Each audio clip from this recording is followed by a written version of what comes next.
38 degrees south latitude, you got Araucaria americana, colloquially known as the monkey puzzle tree. Well, that might be one of the stupidest common names I've ever heard of. These are incredible trees.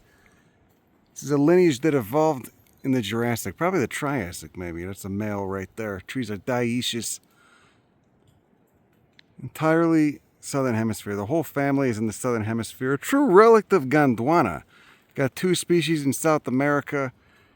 3 or 4 in Australasia, maybe 5 in Australasia, and then probably 11 or 12 on the island of New Caledonia, which is a botanical time capsule. It's like a botanical lost world. The trees produce edible seeds that can be picked up off the ground after the female cones disintegrate. The female cones take about 18 months to mature.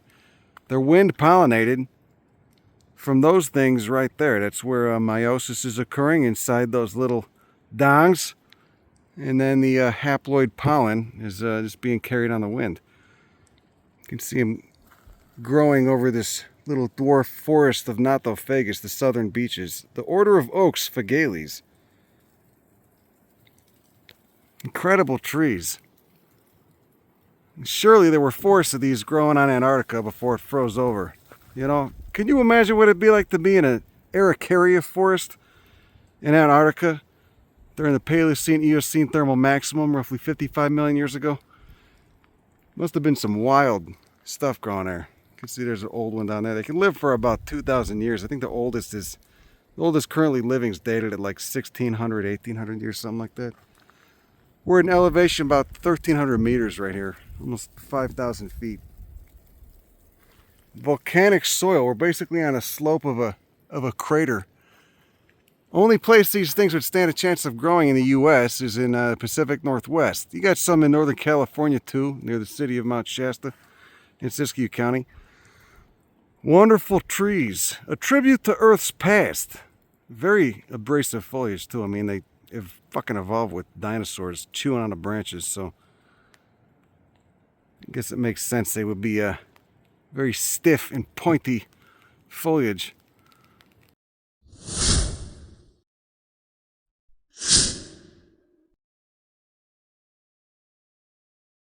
Mientras mi compañero is digging around on the side of the cliff face right there, I'm going to look over at this foggy forest of Nothofagus. Yeah, notice no Araucaria. I don't like that competition. Just the Chusquea is really nuts. What is? I'm so curious about this because they're so aggressive. Nice ribes.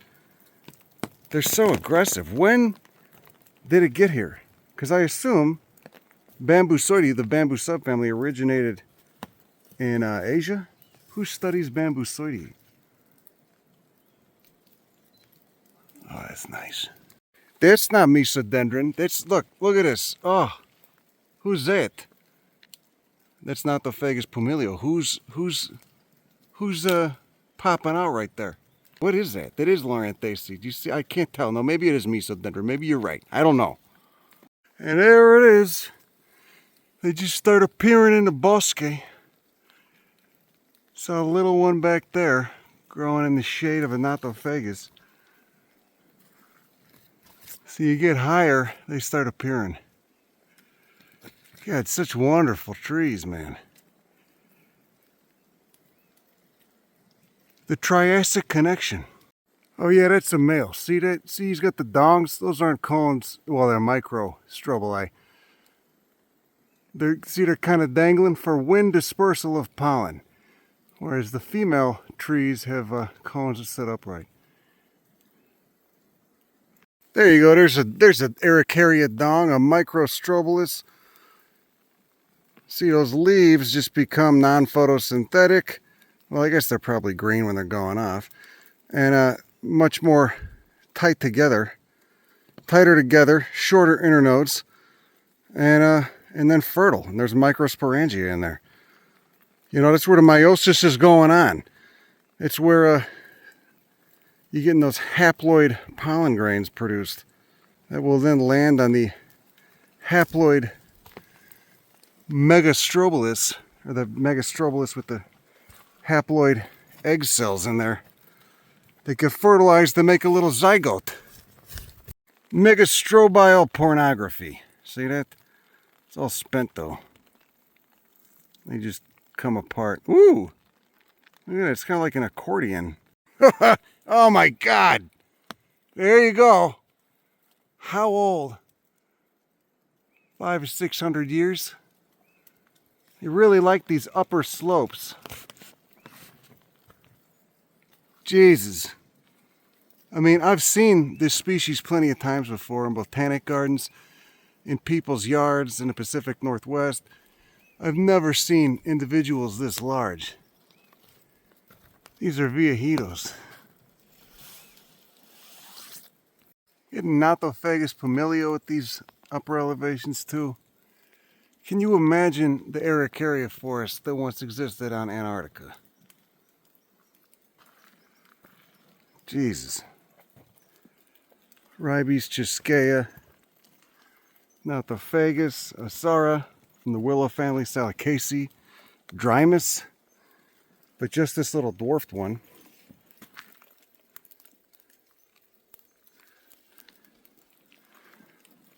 God, look at that. Ah! Hello, sir, ma'am. Yeah, much respect. I like what you guys are doing here. Really, I look up to it. I'm inspired by it. It's going to help me keep the puke down next time I'm on a phone with the fucking cellular company or whoever. Minutia of modern America. The next time I'm listening to a political rant. Yeah, it just starts opening up. See, there's a young one. This was all leveled a few thousand years ago too. So the forest can't be that old.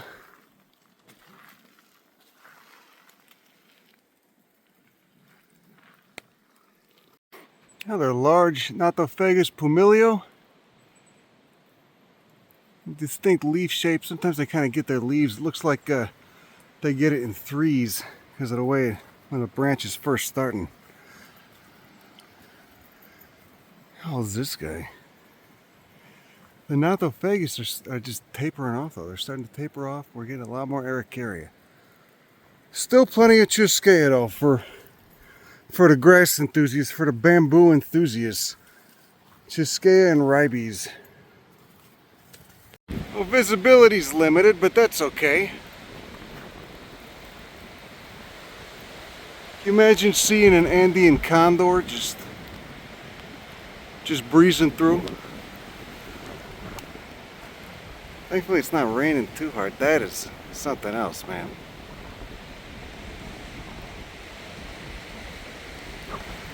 Nothing like seeing a 600-year-old Araucaria through a cloud of water vapor.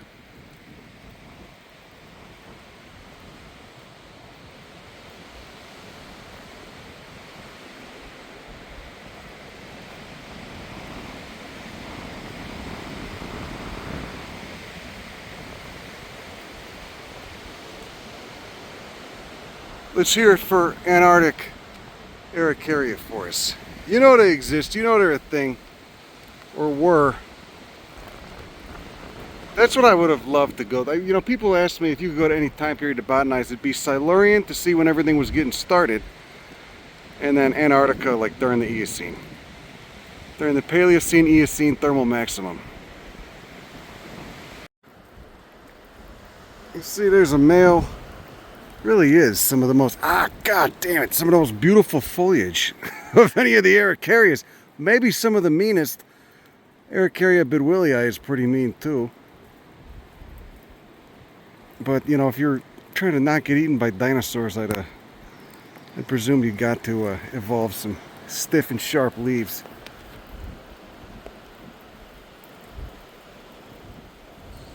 What's this guy doing? What's he doing? Is he eating bugs? What are you doing?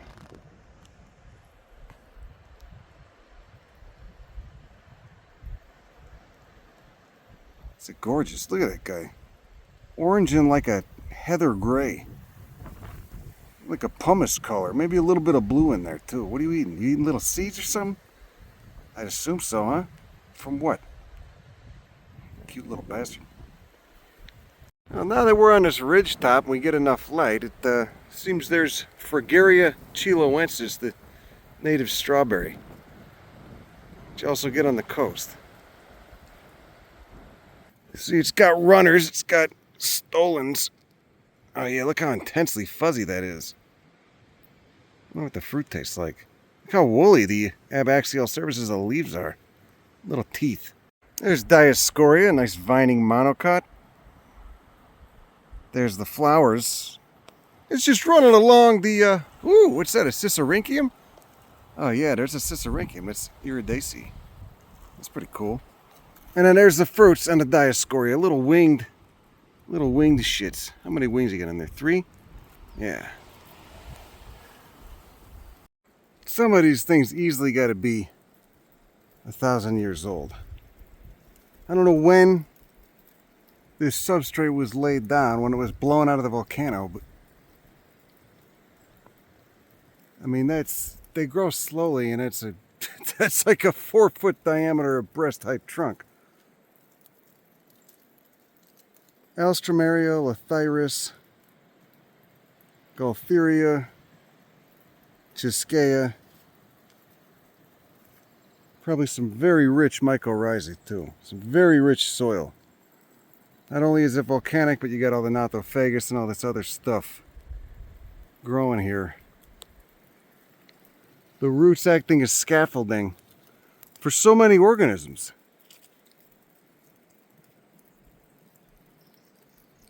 There's Ugni molini from Myrtaceae. Flowers are a little post mature, but you can see the mucronate point on those leaves. Lots of recruitment on this hill. This is a good spot if you're an Araucaria seed, apparently. There's like 15 little seedlings here, probably 15 to 20 years old. Look at that. I like how as the branches get bigger, they still retain their leaves.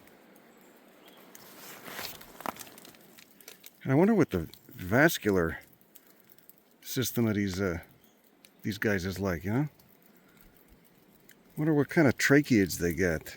What's your xylem structure like? God, that is stiff and sharp as hell. These things evolve with a lot of herbivory pressure. Here's an interesting one, Myoxylus oblongum. It's in the family Xantholaceae, which is one of the mistletoe families, and it means this is a hemiparasite. So it's got chlorophyll, it does photosynthesis, but it's also going to tap into a host plant via a parasitic hostorial root as well. Nothofagus pumilio might have the prettiest leaves. The most lovely and graceful leaves of any Nothofagus.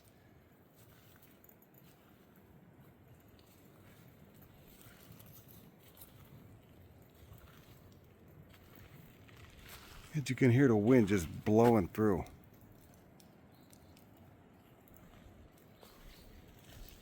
Look at that old guy, Jesus.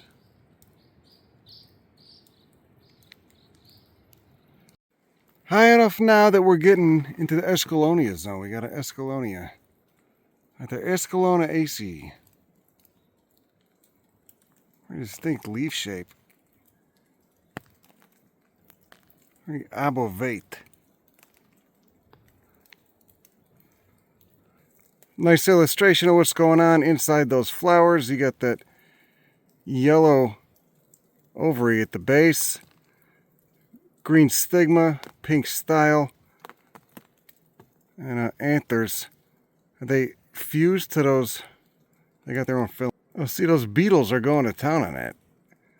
Anthers seem fused. They're adnate to the 5 petals. And then you get those sepals too. So normally when the fruit's maturing, you'll just see that calyx still there and the petals have fallen off. In Bothrium coccineum, you got fruits and flowers on there. Nothofagus pumilio.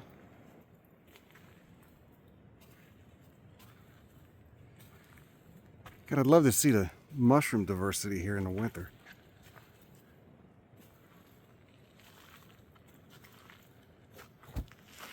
Basically an old cinder cone we're standing on.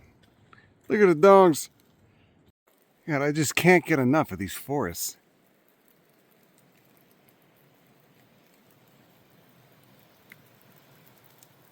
These young ones. What a cool ecosystem, Jesus. The lichen really adds the final touch, you know, it's like the cherry on top. Nothing like pendant strands of lichen on 800-year-old Jurassic age conifers, Triassic age, somewhere around a Triassic-Jurassic boundary.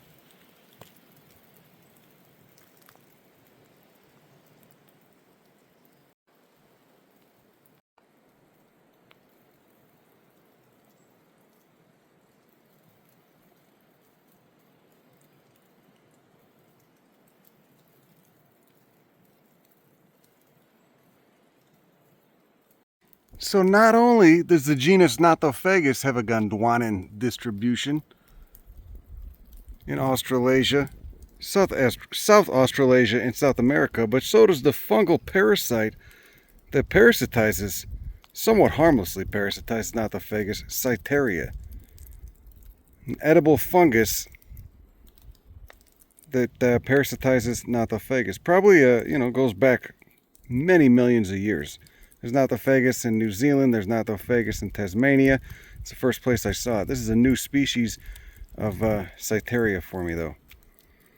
Ooh, squishy. I actually haven't seen that much. In Tasmania, it was everywhere. I wonder if they're just higher up on the branches or what. Beautiful understory. Beautiful understory of Araucaria with tons of Alstroemeria. See, it really forms kind of a dominant component of this this duff layer. Never gets too tall. What's that, a Baccharis again? Yeah. Baccharis with pedicellate flowers. Yeah, there you go. See, we gotta give some love to Baccharis. Look at the dentate leaves. Those are male flowers growing at the base of an Araucaria. Look at that Solidago. They got a goldenrod down here. Solidago chilensis. Just about to start blooming. It's still midsummer. These are late summer bloomers. Got this other ribes right here. And there, oh, this is almost just about to go. A Chilean goldenrod. When did this make it down here? You know, these birds with their amphitropical migration patterns are really responsible for a lot of interesting biogeography. Not super dominant, but it's common. There's a nice forest of Araucarias we just drove through. Solidago chilensis does have rays.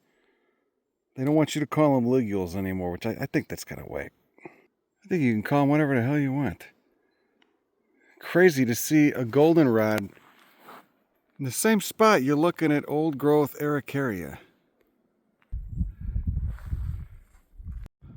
Here we go. Understory of Nothofagus.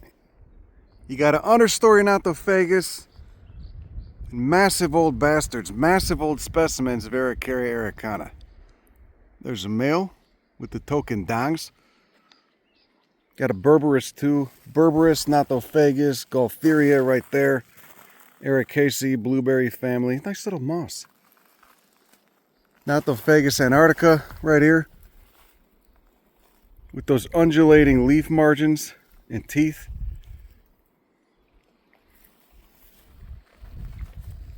God, how old are some of these? See, the Nothofagus don't get too big. We're on this black pumice. This black 9,000-year-old pumice. Probably pure rock. A couple feet down. I don't know how deep the pumice goes, but you're going to just hit pure rock. Just barren rock. For whatever reason, the Nothofagus can't get established. They can't get too big. But what can get big is these araucarias.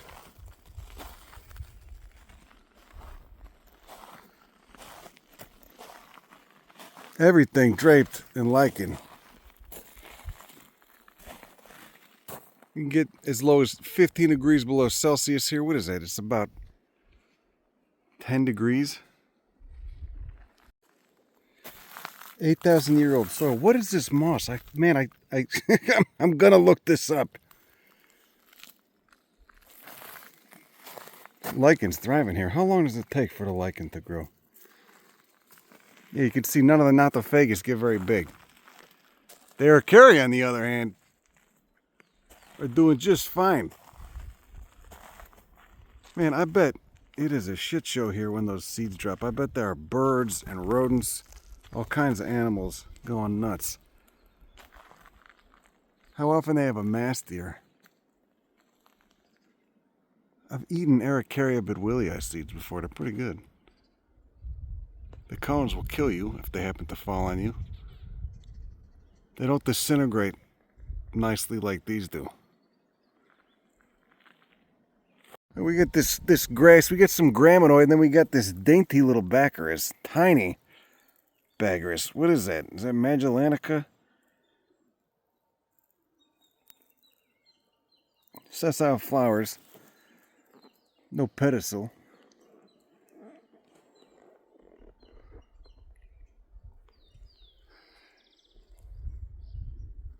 Got dongs all over the ground. See this? See the pollen cones?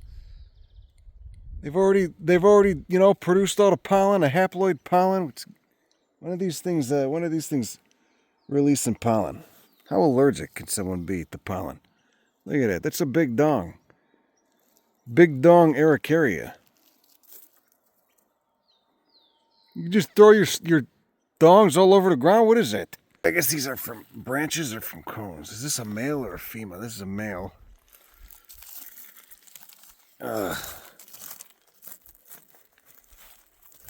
Woo! We'll get in there. Oh, that's. I bet. What's the mycorrhizal activity here like?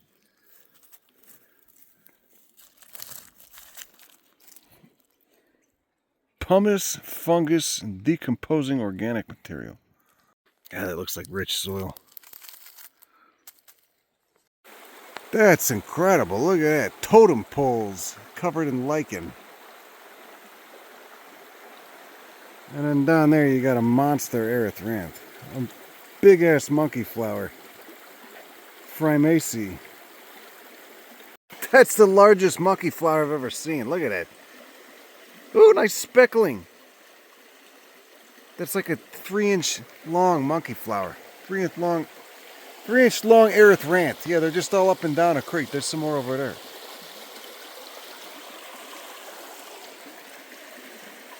Christ, look at that. What's this? This is that Baccharis. I think this is that Baccharis species, that same one. Look, it's a large shrub though with the 8-foot spread.